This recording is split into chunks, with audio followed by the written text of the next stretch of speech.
Hi, Jim Gore from THOR Wealth Management. Hopefully you find these videos informative, and if you do, please share them with your friends and give us a like.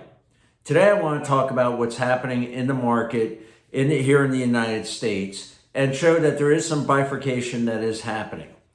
First of all, let's look at this chart here. This is looking at the S&P 500 capitalization weighted index. What that means, it's the S&P 500, and the larger the company, the more weighting it has in the index. And that's what most people invest in when they invest in an index. So if you look at this chart here, start in the middle of March, we actually started seeing a bifurcation between the equally weighted index, which means the 500 stocks each get the same weighting, versus the market capitalization index. And you can see since then, the market capitalization index is now up 8.41%, whereas the equally weighted index is 1.26%. So big bifurcation. What this is telling us is that there's very few names that are driving the performance, and I'll get into that a little bit later. Even though this is happening year to date, let's just look at over the last 3 years. Over the last 3 years, you would have been much better being invested in the equally weighted index or being diversified. You can see the equally weighted index over the last 3 years has generated a 63.85% rate of return versus the index of 51%. So being diversified has been more beneficial over the last 3 years, but not so for the last couple of months. Now, what is happening within the index? Why is there such a bifurcation between the capitalization weighted index and the equally weighted index?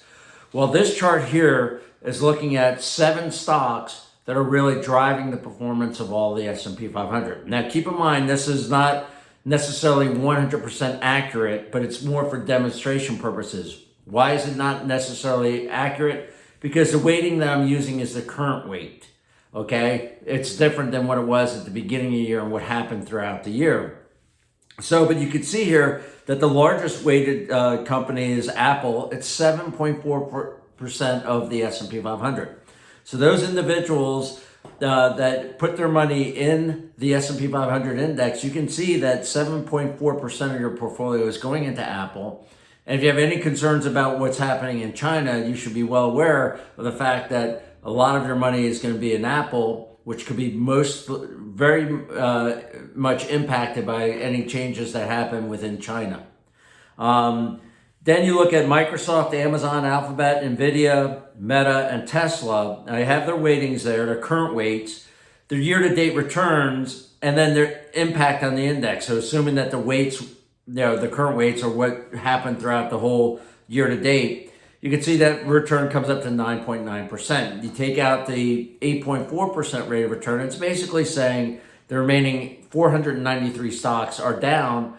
That's probably more like an even rate of return. They're flat, maybe slightly down, but this is demonstration that those 7 stocks are really driving all the performance of the S&P 500 here. However, people have to be very concerned about what's happening with those stocks and what they're paying for.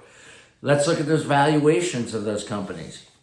So you look at the valuations, and we like to use price to sales because price to book used to be a good indicator, but with all the GAAP rules changing and book value really doesn't mean as much, we like to use sales. And you can see here that the SPY weighted average price to sales ratio right now is 2.44 times. So you're paying 2.4 times the sales of the companies.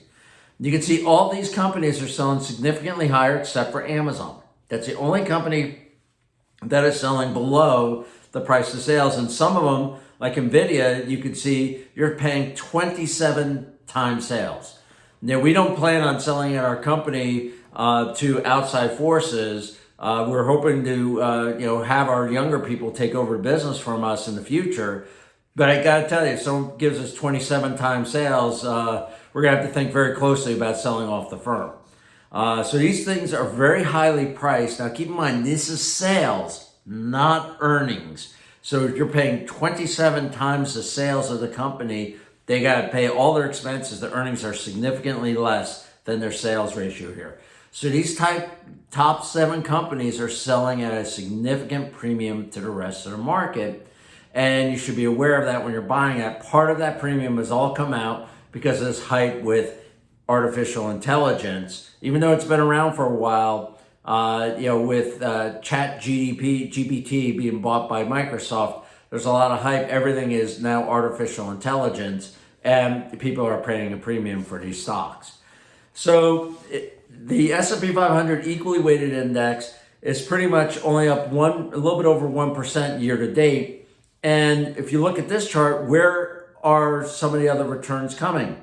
And you can see here that the equally weighted S&P 500 index is only up 1.26%. The Russell 2000 index, which is the 2,000 smaller companies, is only 0.64%.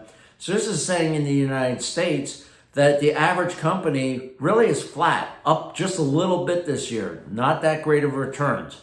However, you can see here that emerging markets is starting to outperform. And this is a larger emerging market index. Most of the smaller and mid-sized emerging markets are actually doing better than this. But the big winner so far is EAFA, which is the Developed World International Index. So Europe and Japan, having your money overseas, you're doing much better than you are in the United States, which is one area that we have been overweighted that we talked about in our prior videos. If you have any questions or concerns, as always, reach out to us at thorwealthmanagement.com or give us a call. Take care and talk to you in a couple weeks.